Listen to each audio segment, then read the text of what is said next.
ഭരണഘടനാ ഭേദഗതികൾ നോക്കാം. സ്ഥിരമായിട്ട് PSC ചോദിക്കുന്ന ഇമ്പോർട്ടന്റ് ആയിട്ടുള്ള ഭരണഘടനാ ഭേദഗതികൾ മാത്രമാണ് ഇതിൽ പറഞ്ഞിരിക്കുന്നത്. ഭരണഘടനാ ഭേദഗതി ചെയ്യുന്നതിനുള്ള നടപടിക്രമത്തെക്കുറിച്ച് പ്രതിപാദിക്കുന്ന വകുപ്പ് 368 ആണ്. ആർട്ടിക്കിൾ 368 ആണ് ഭരണഘടനാ ഭേദഗതിയെപ്പറ്റി പ്രതിപാദിക്കുന്ന ആർട്ടിക്കിൾ. ഭാഗം 20ലാണ് ഭരണഘടനാ ഭേദഗതിയെപ്പറ്റി പറയുന്നത്. ഭാഗം 20 ആർട്ടിക്കിൾ 368. ഇനി ഭരണഘടനാ ഭേദഗതി ചെയ്യാനുള്ള അധികാരം ആർക്കാണുള്ളത്? പാർലമെന്റിനാണ്. അധികാരം പാർലമെന്റിനാണ് ഉള്ളത്. ഭരണഘടനാ ഭേദഗതി ചെയ്യുന്നതിനുള്ള നടപടിക്രമം ഇന്ത്യൻ ഭരണഘടന കടം കൊണ്ടിരിക്കുന്നത് ഏത് രാജ്യത്തെ ഭരണഘടനയിൽ നിന്നാണ്? ദക്ഷിണാഫ്രിക്കൻ അല്ലെ? ദക്ഷിണാഫ്രിക്കയിൽ നിന്നാണ് ഇന്ത്യ കടം കൊണ്ടിരിക്കുന്നത്. ഭരണഘടനാ ഭേദഗതി ചെയ്യുന്നതിനുള്ള നടപടിക്രമം ഇന്ത്യ എടുത്തിരിക്കുന്നത് എവിടെ നിന്നാണ്? ദക്ഷിണാഫ്രിക്കൻ ഭരണഘടനയിൽ നിന്നാണ്. അപ്പം ഭരണഘടനയെക്കുറിച്ച് പ്രതിപാദിക്കുന്ന ആർട്ടിക്കിൾ 368 ആണ്. ഭാഗം 20. ഭരണഘടനാ ഭേദഗതി ചെയ്യുന്നതിനുള്ള അധികാരം ആർക്കാണുള്ളത്? പാർലമെന്റിനാണുള്ളത്. ഇനി ഭരണഘടനാ ഭേദഗതി ചെയ്യുന്നതിനുള്ള നടപടിക്രമം എടുത്തിരിക്കുന്നത് ഏത് ഭരണഘടനയിൽ നിന്നാണ്? ദക്ഷിണാഫ്രിക്കൻ ഭരണഘടനയിൽ നിന്നാണ് എടുത്തിരിക്കുന്നത്. ഇനി പാർലമെന്റിലെ ഏത് സഭയിൽ വേണമെങ്കിലും ഭരണഘടനാ ഭേദഗതി ബിൽ അവതരിപ്പിക്കാവുന്നതാണ്. അപ്പൊ ഏത് സഭ, രാജ്യസഭയിലോ ലോക്സഭയിലോ എവിടെ വേണമെങ്കിലും ഭരണഘടനാ ഭേദഗതി ബിൽ അവതരിപ്പിക്കാവുന്നതാണ്. ഒരു മന്ത്രിക്കോ സ്വകാര്യ അംഗത്തിനോ ബിൽ അവതരിപ്പിക്കാവുന്നതാണ്. രാഷ്ട്രപതിയുടെ മുൻകൂർ അനുമതി ആവശ്യമില്ല. അപ്പോൾ ഒരു മന്ത്രിക്കോ സ്വകാര്യ അംഗത്തിനോ ബിൽ അവതരിപ്പിക്കാൻ സാധിക്കും. രാഷ്ട്രപതിയുടെ മുൻകൂർ അനുമതി ആവശ്യമില്ല. നമുക്കറിയാം, മണി ബില്ലിനൊക്കെ രാഷ്ട്രപതിയുടെ മുൻകൂർ അനുമതി നേടിയിട്ടാണ് മണി ബില്ലൊക്കെ നമ്മൾ പാർലമെന്റിൽ അവതരിപ്പിക്കുന്നത്, ലോക്സഭയിൽ അവതരിപ്പിക്കുന്നത് അല്ലെ? അപ്പം ഇവിടെയാണെങ്കിൽ എന്താണ്, ഭരണഘടനാ ഭേദഗതിക്ക് വേണ്ടിയിട്ട് എന്താണ്, രാഷ്ട്രപതിയുടെ മുൻകൂർ അനുമതിയൊന്നും ആവശ്യമില്ല. ഓരോ സഭയും പ്രത്യേകം പാസ്സാക്കണം. സംയുക്ത സമ്മേളനം നടത്താൻ വ്യവസ്ഥയില്ല. അപ്പൊ എന്താ, രാജ്യസഭയിലോ ലോക്സഭയിലും പ്രത്യേകം പാസ്സാക്കണം. പക്ഷെ ഏതെങ്കിലും ഒരു സഭയിൽ അത് അംഗീകരിച്ചില്ല അല്ലെങ്കിൽ പാസ്സായില്ലെങ്കിൽ സംയുക്ത സമ്മേളനമൊന്നും നടത്താനായിട്ട് വ്യവസ്ഥയില്ല. ഇനി വ്യത്യസ്ത തരം ഭേദഗതികളുണ്ട്. ഏതൊക്കെ രീതിയിൽ ഈ ഭരണഘടനാ ഭേദഗതി നമുക്ക് പാസ്സാക്കിയെടുക്കാം എന്നുള്ളതാണ് പറയുന്നത്. ഒന്നാമത്തേതാണ് കേവല ഭൂരിപക്ഷം, സിമ്പിൾ മെജോറിറ്റി. നമുക്ക് കേവല ഭൂരിപക്ഷത്തിൽ പാസ്സാക്കിയെടുക്കാൻ പറ്റുന്ന ചില പ്രത്യേകമായിട്ടുള്ള വിഷയങ്ങളുണ്ട്. ഒരു സമ്മേളനത്തിൽ വോട്ട് ചെയ്യുന്നവരുടെ ആകെ എണ്ണത്തിന്റെ 50% കൂടുതൽ വരുന്ന ഭൂരിപക്ഷമാണ് കേവല ഭൂരിപക്ഷം എന്ന് പറയുന്നത്. അപ്പോൾ കേവല ഭൂരിപക്ഷം എങ്ങനെയാണ്? ഒരു സമ്മേളനത്തിൽ വോട്ട് ചെയ്യുന്നവരുടെ ആകെ എണ്ണത്തിന്റെ 50% കൂടുതൽ വരുന്ന ഭൂരിപക്ഷമാണ് കേവല ഭൂരിപക്ഷം. ഇനി കേവല ഭൂരിപക്ഷത്തോടെ നമുക്ക് പാസ്സാക്കി എടുക്കാൻ പറ്റുന്ന വിഷയങ്ങൾ നമുക്ക് നോക്കാം. പുതിയ സംസ്ഥാനങ്ങളുടെ രൂപീകരണം, അതിർത്തി വിസ്തീർണം വർദ്ധിപ്പിക്കൽ, പേരുമാറ്റൽ, പാർലമെന്റ് അംഗങ്ങളുടെ ശമ്പളവും മറ്റ് ആനുകൂല്യങ്ങളും, പൗരത്വം നേടലും നിർത്തലാക്കലും, സുപ്രീം കോടതിയുടെ അധികാരപരിധി വർദ്ധിപ്പിക്കുന്നത്, കേന്ദ്രഭരണ പ്രദേശങ്ങളുമായിട്ട് ബന്ധപ്പെട്ട കാര്യങ്ങൾ, പാർലമെന്റ് നടപടിക്രമങ്ങൾ, പാർലമെന്റിലെയും നിയമസഭയിലെയും തെരഞ്ഞെടുപ്പ്, നിയോജക മണ്ഡലങ്ങളുടെ അതിർത്തി നിർണയം. ഇത്രയുമാണ് സിമ്പിൾ മെജോറിറ്റിയിൽ നമുക്ക് പാസ്സാക്കിയെടുക്കുക. അത് ഇമ്പോർട്ടന്റ് ആയിട്ടുള്ള സിമ്പിൾ മെജോറിറ്റിയിൽ പാസ്സാക്കിയെടുക്കാൻ പറ്റുന്ന പ്രധാനപ്പെട്ട വിഷയങ്ങളാണ് ഈ പറഞ്ഞിരിക്കുന്നത്. അപ്പൊ ഏതൊക്കെയാണ്? പുതിയ സംസ്ഥാനങ്ങളുടെ രൂപീകരണം, അതിർത്തി വിസ്തീർണം വർദ്ധിപ്പിക്കൽ, പേരുമാറ്റൽ, പിന്നെന്താണ്, പാർലമെന്റ് അംഗങ്ങളുടെ ശമ്പളവും മറ്റാനുകൂല്യങ്ങളും, പൗരത്വം നേടലും നിർത്തലാക്കലും, സുപ്രീം കോടതിയുടെ അധികാരപരിധി വർദ്ധിപ്പിക്കുന്നത്, കേന്ദ്രഭരണ പ്രദേശങ്ങൾ, പാർലമെന്റ് നടപടിക്രമങ്ങൾ, പാർലമെന്റിലെയും നിയമസഭയിലെയും തെരഞ്ഞെടുപ്പ്, നിയോജക മണ്ഡലങ്ങളുടെ അതിർത്തി നിർണയം. ഇനി അടുത്തത് എന്താണ്? സ്പെഷ്യൽ മെജോറിറ്റി അല്ലെ? പ്രത്യേക ഭൂരിപക്ഷത്തോടെ നമുക്ക് പാസ്സാക്കിയെടുക്കുന്ന വിഷയങ്ങളെ പറ്റി നോക്കാം. സ്പെഷ്യൽ മെജോറിറ്റി എന്താണ്? സ്പെഷ്യൽ മെജോറിറ്റി ഓരോ സഭയിലും സന്നിഹിതരായിരിക്കുന്നവരുടെ 2/3 ഭൂരിപക്ഷം, അതാണ് സ്പെഷ്യൽ മെജോറിറ്റി. അതായത് ഓരോ സഭയിലും ആകെ അംഗങ്ങളുടെ 50% കൂടുതലും ആയിരിക്കണം. ഓരോ സഭയിലും ആകെ അംഗങ്ങളുടെ 50% കൂടുതലും പിന്നെന്താണ്, വോട്ട് ചെയ്യണ ആ ഒരു സമയത്ത് സഭയിൽ വന്നിരിക്കുന്ന അല്ലെങ്കിൽ സന്നിഹിതരായിരിക്കുന്ന അംഗങ്ങളുടെ 2/3 ഭൂരിപക്ഷവും വോട്ട് നേടിയിരിക്കണം. അതാണ് സ്പെഷ്യൽ മെജോറിറ്റി എന്ന് പറയുന്നത്. അതായത് പാർലമെന്റിലെ ആകെ അംഗങ്ങളുടെ 50% കൂടുതലും ആയിരിക്കണം. പിന്നെ എന്താണ്, ഓരോ സഭയിലും സന്നിഹിതരായിരിക്കുന്നവരുടെ 2/3 ഭൂരിപക്ഷം ഉണ്ടായിരിക്കണം.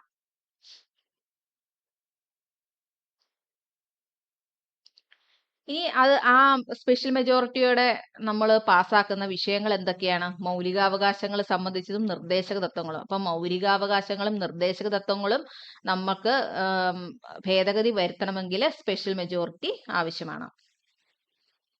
ഇനി അടുത്തത് എന്താണ്? പ്രത്യേക ഭൂരിപക്ഷം ഒപ്പം പകുതി സംസ്ഥാനങ്ങളുടെ അംഗീകാരത്തോടു കൂടിയുള്ള ഭേദഗതി വരുത്തുന്ന വിഷയങ്ങൾ നമുക്ക് നോക്കാം.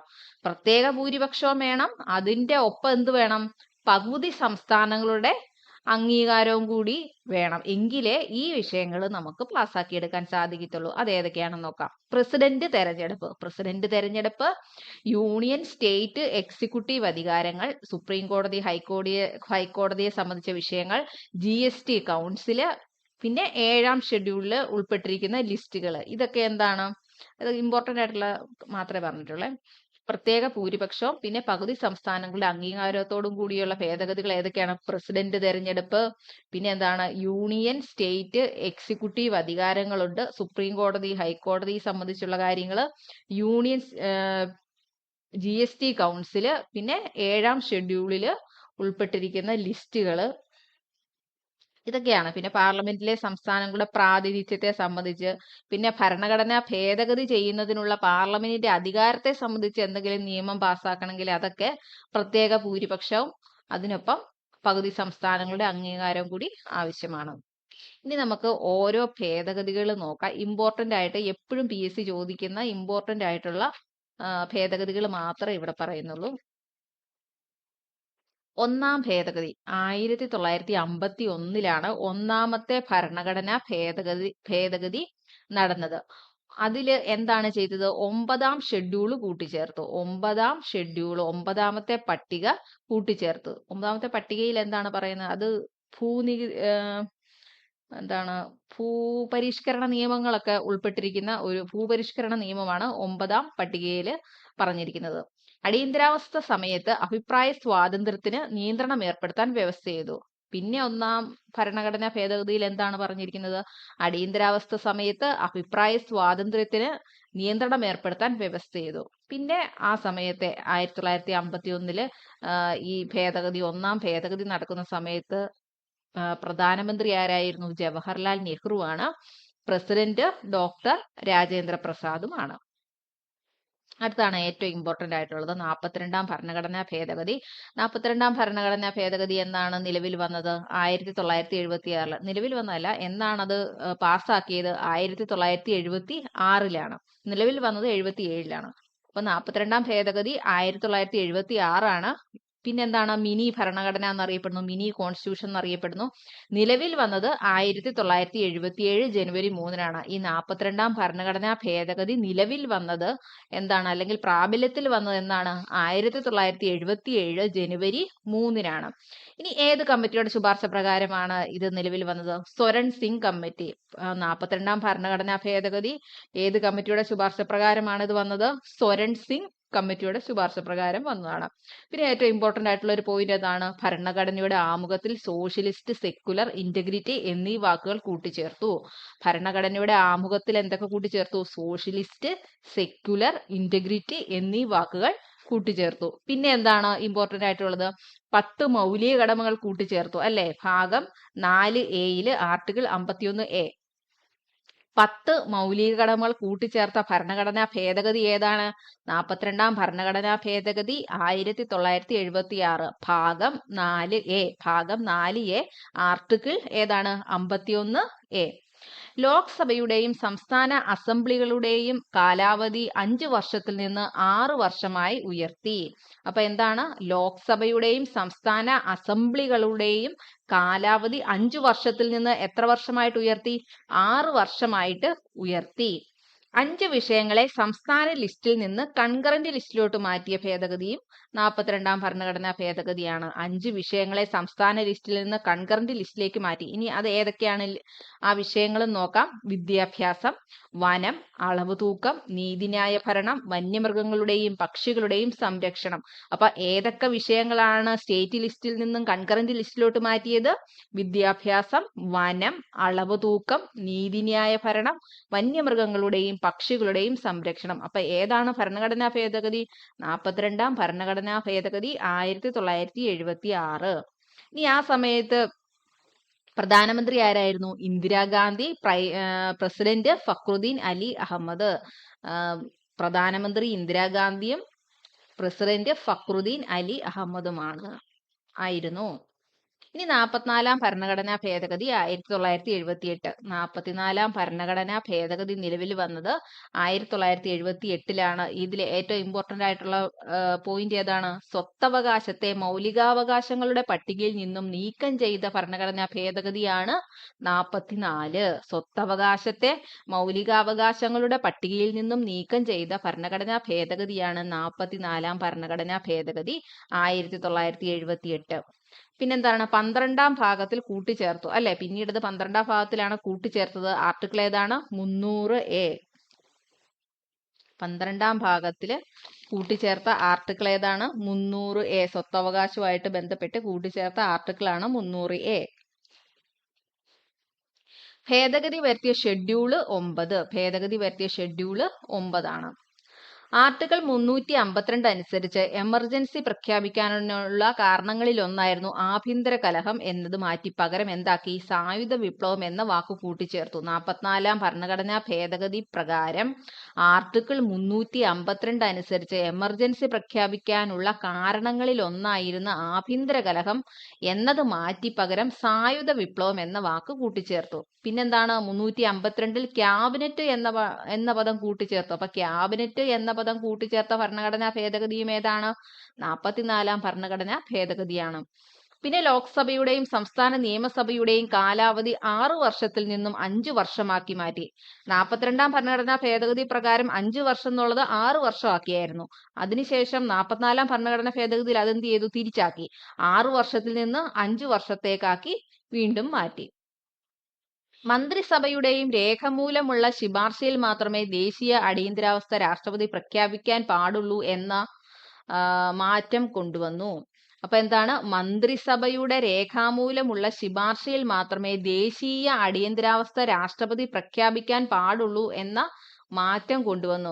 ഈ 44ാം ഭരണഘടനാ ഭേദഗതി വന്നത് 1978ലാണ്. പക്ഷെ 1975-ല് ഇവിടെ ഇന്ത്യയിൽ ദേശീയ അടിയന്തരാവസ്ഥ പ്രഖ്യാപിച്ചിരുന്നു അല്ലെ? അപ്പം ഇന്ദിരാഗാന്ധിയാണ് അത് ആ സമയത്ത് പ്രധാനമന്ത്രി ആയിരുന്നത്. മന്ത്രിസഭയുടെ ഒന്നും അനുമതി ഇല്ലാതെ അവരറിയാതെയാണ് എന്താണ് അന്ന് അടിയന്തരാവസ്ഥ പ്രഖ്യാപിക്കപ്പെട്ടത്. അപ്പൊ പിന്നീട് നിയമം ഭേദഗതി വന്നത് എങ്ങനെയാണ്? മന്ത്രിസഭയുടെ രേഖാമൂലമുള്ള ശുപാർശയിൽ മാത്രമേ ദേശീയ അടിയന്തരാവസ്ഥ രാഷ്ട്രപതി പ്രഖ്യാപിക്കാൻ പാടുള്ളൂ എന്ന മാറ്റം കൊണ്ടുവന്നു. അടിയന്തരാവസ്ഥ കാലത്ത് ആർട്ടിക്കിൾ 20, 21 എന്നിവ റദ്ദു ചെയ്യാൻ കഴിയില്ല എന്ന വ്യവസ്ഥ വന്നു. അപ്പൊ 44 വഴി വേറെ എന്താണ് ഭേദഗതി വന്നത്? അടിയന്തരാവസ്ഥ കാലത്ത് ആർട്ടിക്കിൾ 20, 21 എന്നിവ റദ്ദു ചെയ്യാൻ കഴിയില്ല എന്ന വ്യവസ്ഥ വന്നു. ഇനി ആ സമയത്ത് 44ാം ഭരണഘടനാ ഭേദഗതി നടക്കുന്ന സമയത്തെ പ്രധാനമന്ത്രി ആരാണ്? മൊറാർജി ദേശായി ആണ് അല്ലെ? ജനതാ ഗവൺമെന്റ് ആണ്. മൊറാർജി ദേശായി ആയിരുന്നു പ്രധാനമന്ത്രി. പ്രസിഡന്റ് ആരാണ്? നീലം സഞ്ജീവ റെഡ്ഡി ആയിരുന്നു. പ്രസിഡന്റ് നീലം സഞ്ജീവ റെഡ്ഡി.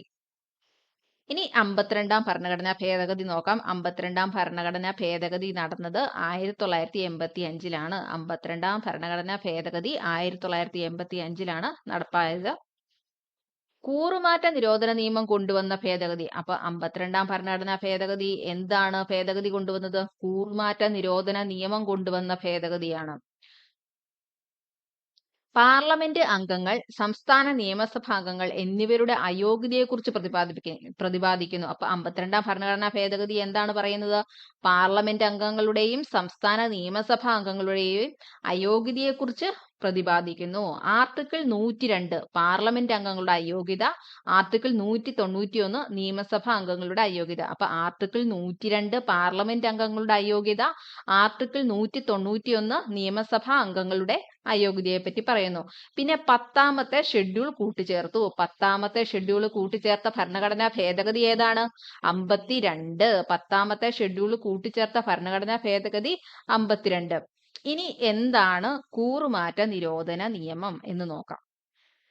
ഒരു രാഷ്ട്രീയ പാർട്ടിയുടെ ചിഹ്നത്തിൽ മത്സരിച്ച് ജയിച്ചതിന് ശേഷം ആ പാർട്ടിയിലെ തന്റെ അംഗത്വം സ്വമേധയാ രാജിവെക്കുകയോ ആ രാഷ്ട്രീയ പാർട്ടിയുടെ നിർദ്ദേശത്തിന് വിരുദ്ധമായി വോട്ട് ചെയ്യുകയോ സഭയുടെ വോട്ടിൽ നിന്ന് വിട്ടുനിൽക്കുകയോ ചെയ്താൽ പ്രസ്തുത അംഗത്തിന് തന്റെ സഭാ അംഗത്വം നഷ്ടപ്പെടും. ഇതാണ് കൂറുമാറ്റ നിരോധന നിയമം എന്ന് പറയുന്നത്. അതായത് അങ്ങനെ ചെയ്യാൻ പാടില്ല. ഒരു രാഷ്ട്രീയ പാർട്ടിയുടെ ചിഹ്നത്തിൽ മത്സരിച്ചു ജയിച്ചതിന് ശേഷം ആ പാർട്ടിയിലെ തന്റെ അംഗത്വം സ്വമേധയാ രാജിവെക്കുകയോ ആ രാഷ്ട്രീയ പാർട്ടിയുടെ നിർദ്ദേശത്തിന് വിരുദ്ധമായി വോട്ട് ചെയ്യുകയോ സഭയുടെ വോട്ടിൽ നിന്ന് വിട്ടു നിൽക്കുകയോ ചെയ്താൽ പ്രസ്തുത അംഗത്തിന് തന്റെ സഭാ അംഗത്വം നഷ്ടപ്പെടും. ഇതാണ് കൂറുമാറ്റ നിരോധന നിയമം. സഭാധ്യക്ഷനാണ് കൂറുമാറ്റവുമായി ബന്ധപ്പെട്ട തീർപ്പ് കൽപ്പിക്കുന്നത്. ഏത് സഭയുടെ അധ്യക്ഷനാണോ അതായിരിക്കും, അല്ലാതെ കോടതിയൊന്നും അല്ല. സഭാ അധ്യക്ഷനാണ് കൂറുമാറ്റവുമായി ബന്ധപ്പെട്ട തീർപ്പ് കൽപ്പിക്കുന്നത്. ലോക്സഭയിലാണെങ്കിൽ ആരായിരിക്കും? ലോക്സഭാ സ്പീക്കർ ആയിരിക്കും. രാജ്യസഭയിലാണെങ്കിൽ രാജ്യസഭാ ചെയർമാൻ ആയിരിക്കും. ലോക്സഭയിൽ ലോക്സഭാ സ്പീക്കറും രാജ്യസഭയിൽ രാജ്യസഭാ ചെയർമാനും ആയിരിക്കും. ഇനി കൂറുമാറ്റ നിരോധനം വഴി പാർലമെന്റിൽ നിന്നും പുറത്താക്കപ്പെട്ട ആദ്യ വ്യക്തിയാണ് ലാൽ ദുഹോമ. ലാൽ ദുഹോമ മിസോറാമിൽ മുഖ്യമന്ത്രിയായിട്ടൊക്കെ ഇരുന്ന വ്യക്തിയാണ്. കൂറുമാറ്റ നിരോധന നിയമം വഴി പാർലമെന്റിൽ നിന്നും പുറത്താക്കപ്പെട്ട ആദ്യ വ്യക്തി ലാൽ ദുഹോമ, മിസോറാം. ഇനി കേരളത്തിൽ നിന്ന് കൂറുമാറ്റ നിരോധനം വഴി അയോഗ്യനാക്കപ്പെട്ട വ്യക്തി ആരാണ്? ബാലകൃഷ്ണപിള്ളയാണ് അല്ലെ, ആർ ബാലകൃഷ്ണപിള്ളയാണ്. ഇനി ഈ 52ാമത്തെ ഭരണഘടനാ ഭേദഗതി വന്ന സമയത്തെ പ്രധാനമന്ത്രി ആരാണ്? രാജീവ് ഗാന്ധിയാണ്. പ്രസിഡന്റ് ഗ്യാനി സെയിൽ സിംഗ് ആണ്. പ്രധാനമന്ത്രി രാജീവ് ഗാന്ധിയും പ്രസിഡന്റ് ഗ്യാനി സെയിൽ സിംഗുമാണ്. ഇത് പലതവണ ചോദിച്ചിട്ടുണ്ട്, പ്രധാനമന്ത്രിനെയൊക്കെ ചോദിച്ചിട്ടുള്ളതാണ്. ഇനി 61ാം ഭരണഘടനാ ഭേദഗതി നോക്കാം. 1981 61ാം ഭരണഘടനാ ഭേദഗതി വന്നിട്ടുള്ളത്. വോട്ടിംഗ് പ്രായം 21 നിന്നും 18 വയസ്സായി കുറച്ച ഭരണഘടനാ ഭേദഗതി ഏതെന്ന് ചോദിച്ചാൽ 61ാം ഭരണഘടനാ ഭേദഗതിയാണ്. വോട്ടിംഗ് പ്രായം 21 നിന്ന് 18 വയസ്സായി കുറച്ച ഭരണഘടനാ ഭേദഗതി 61ാം ഭരണഘടനാ ഭേദഗതിയാണ് 1989. ആർട്ടിക്കിൾ 326 മാറ്റം കൊണ്ടുവന്നത്. ആർട്ടിക്കിൾ 326 എന്താണ്? സാർവത്രിക പ്രായപൂർത്തി വോട്ടവകാശം. ആർട്ടിക്കിൾ 326 എന്താണ്? സാർവത്രിക പ്രായപൂർത്തി വോട്ടവകാശം. നിലവിൽ വന്നത് 1989 മാർച്ച് 28 അപ്പൊ 61ാം ഭരണഘടനാ ഭേദഗതി നിലവിൽ വന്നത് എന്നാണ്? 1989 മാർച്ച് 28. പ്രധാനമന്ത്രി രാജീവ് ഗാന്ധി, പ്രസിഡന്റ് ആർ വെങ്കിട്ടരാമൻ. പ്രധാനമന്ത്രി രാജീവ് ഗാന്ധി ആയിരുന്നു, പ്രസിഡന്റ് ആർ വെങ്കിട്ടരാമൻ. പലപ്പോഴും ചോദിച്ചിട്ടുണ്ട് വോട്ടിംഗ് പ്രായം 21 നിന്ന് 18 വയസ്സാക്കി കുറച്ച പ്രധാനമന്ത്രി ആരാണെന്ന് ഒരുപാട് തവണ PSC ചോദിച്ചിട്ടുള്ളതാണ്. അപ്പൊ ആരാണ്? രാജീവ് ഗാന്ധി.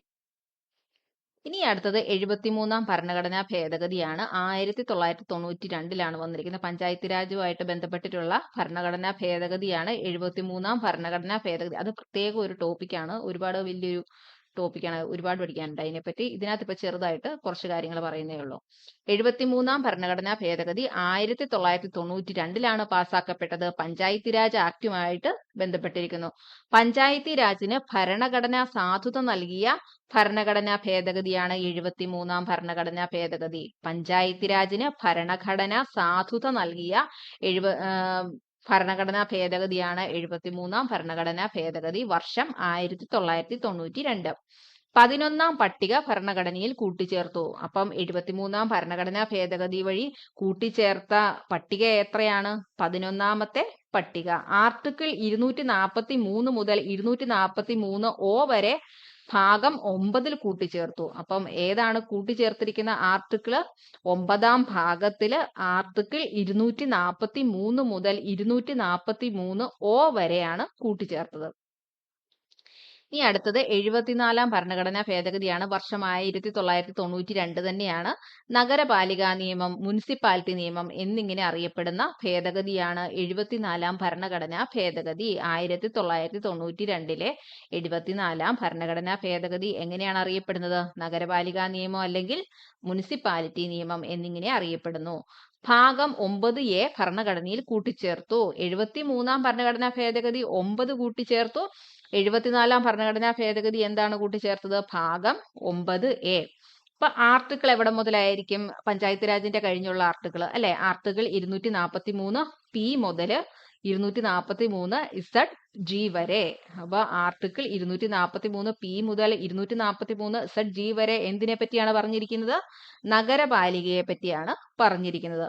12ാം ഷെഡ്യൂളാണ് കൂട്ടിച്ചേർത്തത്. പഞ്ചായത്ത് രാജിന്റേത് 11ാം ഷെഡ്യൂളും നഗരപാലികയുടെ 12ാം ഷെഡ്യൂളും. പ്രാദേശിക ഭരണ സ്ഥാപനങ്ങളിൽ സംവരണം നടപ്പിലാക്കി. അപ്പൊ പ്രാദേശിക ഭരണ സ്ഥാപനങ്ങളിൽ സംവരണം നടപ്പിലാക്കിയ ഭരണഘടനാ ഭേദഗതി ഏതാണ്? 74 ഭരണഘടനാ ഭേദഗതി. ഇനി ആ സമയത്ത് പ്രധാനമന്ത്രി ആരാണ്? PV നരസിംഹറാവു ആണ്. PV നരസിംഹറാവു. പ്രസിഡന്റ് ശങ്കർ ദയാൽ ശർമ്മയും. പ്രസിഡന്റ് ശങ്കർ ദയാൽ ശർമ്മയും. ഇനി അടുത്തതാണ് 86 ഭേദഗതി 2002. 86 ഭരണഘടനാ ഭേദഗതി 2002. മൗലിക അവകാശങ്ങളുടെ പട്ടികയിൽ പ്രാഥമിക വിദ്യാഭ്യാസത്തെ ഉൾപ്പെടുത്തുക എന്നതായിരുന്നു ഈ ഭേദഗതിയുടെ പ്രധാന ലക്ഷ്യം. അപ്പൊ എന്താണ് 86 ഭരണഘടനാ ഭേദഗതി? മൗലികാവകാശങ്ങളുടെ പട്ടികയിൽ പ്രാഥമിക വിദ്യാഭ്യാസത്തെ ഉൾപ്പെടുത്തുക എന്നതായിരുന്നു ഈ ഭേദഗതിയുടെ പ്രധാന ലക്ഷ്യം. അംഗീകാരം ലഭിച്ചത് 2002 ഡിസംബർ 12-നാണ്. അപ്പൊ 86 ഭേദഗതിക്ക് അംഗീകാരം ലഭിച്ചതെന്നാണ്? 2002 ഡിസംബർ 12. ആർട്ടിക്കിൾ 21A ഭരണഘടനയിൽ കൂട്ടിച്ചേർത്തു. അപ്പൊ ആർട്ടിക്കിൾ 21A ഭരണഘടനയിൽ കൂട്ടിച്ചേർത്ത ഭേദഗതി ഏതാണ്? 86 ഭേദഗതി. ഇനി അതിൽ എന്താണ് പറഞ്ഞിരിക്കുന്നത് നോക്കാം.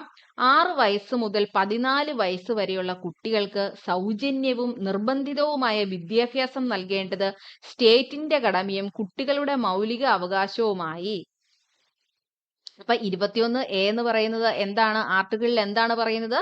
6 വയസ്സ് മുതൽ 14 വയസ്സ് വരെയുള്ള കുട്ടികൾക്ക് സൗജന്യവും നിർബന്ധിതവുമായ വിദ്യാഭ്യാസം നൽകേണ്ടത് സ്റ്റേറ്റിന്റെ കടമയാണ്. പിന്നെ അതെന്താണ്?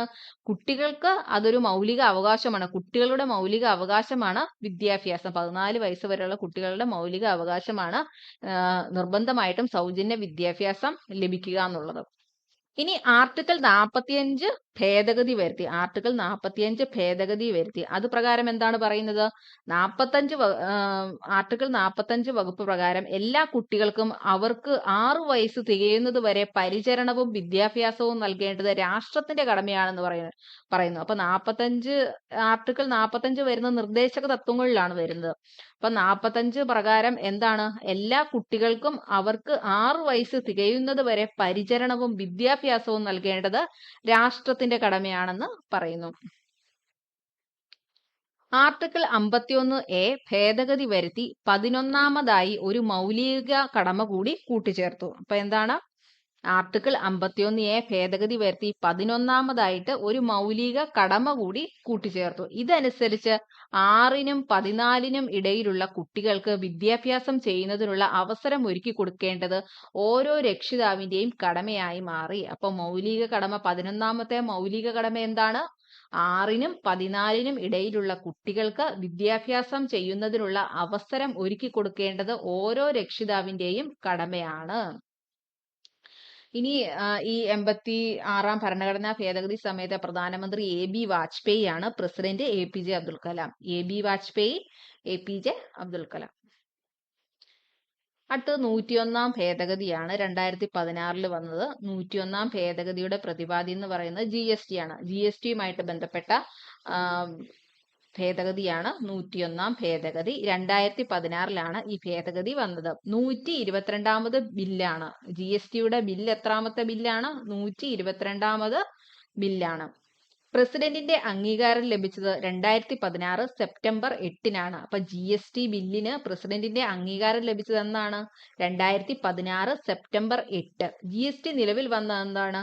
2017 ജൂലൈ 1. ഒരുപാട് തവണ PSC ചോദിച്ചിട്ടുള്ളതാണ്. GST നിലവിൽ വന്ന വർഷം 2017 ജൂലൈ 1.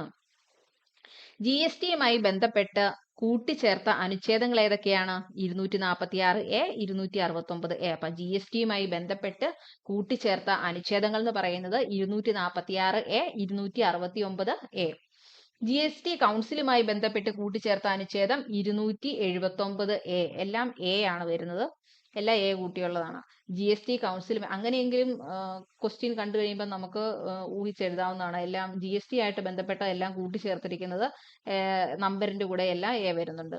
GST കൗൺസിലുമായി ബന്ധപ്പെട്ട് കൂട്ടിച്ചേർത്ത അനുച്ഛേദം 279A ആണ്. GST കൗൺസിലുമായി ബന്ധപ്പെട്ട് കൂട്ടിച്ചേർത്ത അനുച്ഛേദം 279A. ഭേദഗതിയിലൂടെ റദ്ദാക്കിയ ആർട്ടിക്കിൾ 268A. ഭേദഗതിയിലൂടെ റദ്ദാക്കിയ ആർട്ടിക്കിൾ ഏതാണ്? 268A. ഇനി ആ സമയത്ത് പ്രധാനമന്ത്രി നരേന്ദ്രമോദിയും പ്രസിഡന്റ് പ്രണബ് മുഖർജിയാണ്. 102ാം ഭേദഗതി 2018. 102ാം ഭേദഗതി പ്രകാരം ദേശീയ പിന്നാക്ക വിഭാഗ കമ്മീഷന് ഭരണഘടനാ പദവി ലഭിച്ചു. അപ്പൊ 102ാം ഭരണഘടനാ ഭേദഗതിയിൽ എന്താണ് പറയുന്നത്? 102ാം ഭേദഗതി പ്രകാരം ദേശീയ പിന്നാക്ക വിഭാഗ കമ്മീഷന് ഭരണഘടനാ പദവി ലഭിച്ചു. അത് എത്രാമത്തെ ബില്ലാണ്? 123ാമത്തെ ബില്ലാണ്. ദേശീയ പിന്നാക്ക വിഭാഗ കമ്മീഷനെ കുറിച്ച് പരാമർശിക്കുന്നതിനായി 102ാം ഭേദഗതി പ്രകാരം പുതുതായി ചേർക്കപ്പെട്ട അനുച്ഛേദം 338B. അപ്പൊ പിന്നാക്ക വിഭാഗ കമ്മീഷനെ കുറിച്ച് പ്രതിപാദിക്കുന്ന അനുച്ഛേദം ഏതാണ്? 338B ആണ്. അപ്പൊ 338, 338Aയും ഉണ്ടായിരിക്കണം അല്ലെ? 338 എന്തിനെ പറ്റിയാണ് പറയുന്നത്? അത് പട്ടികജാതി കമ്മീഷനാണ് 338. 338A പട്ടികവർഗ കമ്മീഷൻ, 338B പിന്നാക്ക വിഭാഗ കമ്മീഷൻ. ഇതെല്ലാം ഭരണഘടനാ സ്ഥാപനങ്ങളാണ്. രാഷ്ട്രപതി ഒപ്പുവെച്ചത് 2018 ഓഗസ്റ്റ് 11-നാണ്. രാഷ്ട്രപതി ഒപ്പുവെച്ചത് 2018 ഓഗസ്റ്റ് 11. ഈ പ്രധാനമന്ത്രി നരേന്ദ്രമോദി, പ്രസിഡന്റ് രാംനാഥ് കോവിന്ദ്. 103ാം ഭരണഘടനാ ഭേദഗതി 2019. സർക്കാർ ജോലികളിലും വിദ്യാഭ്യാസ സ്ഥാപനങ്ങളിലെ പ്രവേശനത്തിനും മുന്നാക്ക വിഭാഗത്തിലെ സാമ്പത്തികമായി പിന്നാക്കം നിൽക്കുന്നവർക്ക് 10% സംവരണം ഏർപ്പെടുത്തിയ ഭേദഗതിയാണ് 103ാം ഭേദഗതി. അപ്പൊ 103ാം ഭേദഗതി എന്നാണ്? സർക്കാർ ജോലികളിലും വിദ്യാഭ്യാസ സ്ഥാപനങ്ങളിലെ പ്രവേശനത്തിനും മുന്നാക്ക വിഭാഗങ്ങളിലെ സാമ്പത്തികമായി പിന്നാക്കം നിൽക്കുന്നവർക്ക് 10% സംവരണം ഏർപ്പെടുത്തിയ ഭേദഗതിയാണ് 103ാം ഭേദഗതി. അത് വർഷം 2019. 124ാമത്തെ ഭേദഗതി ബില്ലാണ്. 124ാമത്തെ ഭേദഗതി ബില്ല്. പ്രസിഡന്റിന്റെ അംഗീകാരം ലഭിച്ചത് 2019 ജനുവരി 12-നാണ്. പ്രസിഡന്റിന്റെ അംഗീകാരം ലഭിച്ചത് 2019 ജനുവരി 12. ഭേദഗതി ചെയ്യപ്പെട്ട അനുച്ഛേദം 15ഉം 16ഉമാണ്. 15ഉം 16ഉം അറിയാലോ. 15 ആർട്ടിക്കിൾ 15 സ്ഥലം, എന്താണ്, വർഗം, ലിംഗം അതിന്റെ ഒന്നും അടിസ്ഥാനത്തിൽ ആരെയും വേർതിരിക്കാൻ പാടില്ല. പിന്നെ ആർട്ടിക്കിൾ 16 എന്താണ്? ഓപ്പർച്യൂണിറ്റി ആണ് അല്ലെ? എല്ലാവർക്കും ഈക്വൽ ആയിട്ടുള്ള ഓപ്പർച്യൂണിറ്റി. പ്രധാനമന്ത്രി നരേന്ദ്രമോദി, പ്രസിഡന്റ് രാംനാഥ് കോവിന്ദുമാണ് 103ാം ഭരണഘടനാ ഭേദഗതി ചെയ്യുന്ന സമയത്ത്. അടുത്ത 104ാം ഭരണഘടനാ ഭേദഗതി 2019 തന്നെയാണ്. ഈ ഭേദഗതി പ്രകാരം ലോക്സഭയിലെയും സംസ്ഥാന നിയമസഭകളിൽ ഉള്ള SC/ST വിഭാഗങ്ങളുടെ സംവരണം 2030 ജനുവരി 25 വരെ നീട്ടുകയും ആംഗ്ലോ ഇന്ത്യക്കാരുടെ നാമനിർദ്ദേശം റദ്ദാക്കുകയും ചെയ്തു. അപ്പൊ ഇതിനകത്ത് ഏറ്റവും ഇമ്പോർട്ടന്റ് ആയിട്ട് വരുന്നത് ആംഗ്ലോ ഇന്ത്യക്കാരുടെ നാമനിർദ്ദേശം റദ്ദാക്കുക എന്നുള്ളതാണ്. അപ്പൊ 104ാം ഭരണഘടനാ ഭേദഗതി പ്രകാരം വന്ന മാറ്റം എന്താണ്? ഈ ഭേദഗതി പ്രകാരം ലോക്സഭയിലെയും സംസ്ഥാന നിയമസഭകളിലുള്ള SC/ST വിഭാഗങ്ങളുടെ സംവരണം 2030 ജനുവരി 25 വരെ നീട്ടുകയും ആംഗ്ലോ ഇന്ത്യക്കാരുടെ നാമനിർദ്ദേശം റദ്ദാക്കുകയും ചെയ്തു. രാജ്യസഭ പാസാക്കിയത് 2019 ഡിസംബർ 12-നും ലോക്സഭ പാസാക്കിയത് 2019 ഡിസംബർ 10-നുമാണ്. രാഷ്ട്രപതി ഒപ്പുവെച്ചത് 2020 ജനുവരി 21. 104ാം ഭേദഗതി രാഷ്ട്രപതി ഒപ്പുവെച്ചത് 2020 ജനുവരി 21-നാണ്. ഇനി പ്രധാനമന്ത്രി നരേന്ദ്രമോദിയും പ്രസിഡന്റ് രാംനാഥ് കോവിന്ദുമാണ്. ഇനി അവസാനത്തെ ഭേദഗതിയാണ് 106ാം ഭേദഗതി. 2023-ലാണ് ഈ ഭേദഗതി പാസാക്കിയത്. ഈ 106ാം ഭേദഗതിയുടെ മറ്റൊരു പേരാണ് നാരി ശക്തി വന്ദൻ അധിനിയം. നാരി ശക്തി വന്ദൻ അധിനിയം എന്നറിയപ്പെടുന്ന ഭേദഗതി ഏതാണെന്ന് ചോദിച്ചാൽ 106ാം ഭേദഗതിയാണ്. വനിതാ സംവരണ ബില്ല്, വനിതാ ബില്ല് എന്നൊക്കെ അറിയപ്പെടുന്ന ഭേദഗതിയാണിത്. പുതിയ പാർലമെന്റ് മന്ദിരത്തിൽ അവതരിപ്പിച്ച ആദ്യ ബില്ല്. പുതിയ പാർലമെന്റ് മന്ദിരത്തിൽ അവതരിപ്പിച്ച ആദ്യ ബില്ലാണ് 106 ഭരണഘടനാ ഭേദഗതി ബിൽ. ലോക്സഭയിലെയും സംസ്ഥാന നിയമസഭകളിലെയും ദേശീയ തലസ്ഥാനമായ ഡൽഹിയിലെയും മൊത്തം സീറ്റുകളുടെ 33% വനിതകൾക്കായി 15 വർഷത്തേക്ക് സംവരണം ചെയ്യാൻ ഈ ഭേദഗതി വ്യവസ്ഥ ചെയ്യുന്നു. അപ്പോൾ എന്താണ് ഇത്? 106 ഭേദഗതി എന്താണ്? ലോക്സഭയിലെയും സംസ്ഥാന നിയമസഭകളിലെയും ദേശീയ തലസ്ഥാനമായ ഡൽഹിയിലെയും മൊത്തം സീറ്റുകളുടെ 33% വനിതകൾക്കായി എത്ര വർഷത്തേക്ക്? 15 വർഷത്തേക്ക് സംവരണം ചെയ്യാൻ ഈ ഭേദഗതി വ്യവസ്ഥ ചെയ്യുന്നു. പക്ഷേ രാജ്യസഭയിലും സംസ്ഥാന ലെജിസ്ലേറ്റീവ് കൗൺസിലുകളിലും വനിതാ സംവരണം ഉണ്ടാകില്ല. അപ്പം ലോക്സഭയിലും നിയമസഭയിലും മാത്രമേ ഉള്ളൂ ഈ 33% സംവരണം എന്ന് പറയുന്നത്. രാജ്യസഭയിലും സംസ്ഥാന ലെജിസ്ലേറ്റീവ് കൗൺസിലുകളിലും വനിതാ സംവരണം ഉണ്ടാകില്ല. ബില്ല് അവതരിപ്പിച്ചത് അർജുൻ റാം മേഘ്വാൾ ആണ്. 2023 സെപ്റ്റംബർ 19 ബില്ല് അവതരിപ്പിച്ചത്. ആരാണ് ബില്ല് അവതരിപ്പിച്ചത്? അർജുൻ റാം മേഘ്വാൾ ആണ്. ബിൽ ലോക്സഭ അംഗീകരിച്ചത് 2023 സെപ്റ്റംബർ 20 എല്ലാം സെപ്റ്റംബറിലാണ്. ഒരു ഡേറ്റ് പഠിച്ചിട്ടുണ്ടെങ്കിൽ നമുക്കെല്ലാം പുറകെ ഇങ്ങനെ ഓർത്തു വെക്കാൻ സാധിക്കും. ബിൽ ലോക്സഭ അംഗീകരിച്ചത് 2023 സെപ്റ്റംബർ 20 രാജ്യസഭ അംഗീകരിച്ചത് 2023 സെപ്റ്റംബർ 21 രാജ്യസഭ അംഗീകരിച്ചത് സെപ്റ്റംബർ 21. രാഷ്ട്രപതി അംഗീകാരം നൽകിയത് 2023 സെപ്റ്റംബർ 28 രാഷ്ട്രപതി അംഗീകാരം നൽകിയത് 2023 സെപ്റ്റംബർ 28. ഈ കൂട്ടിച്ചേർത്ത അനുച്ഛേദങ്ങൾ ഏതൊക്കെയാണ്? 330A, 332A, 334D.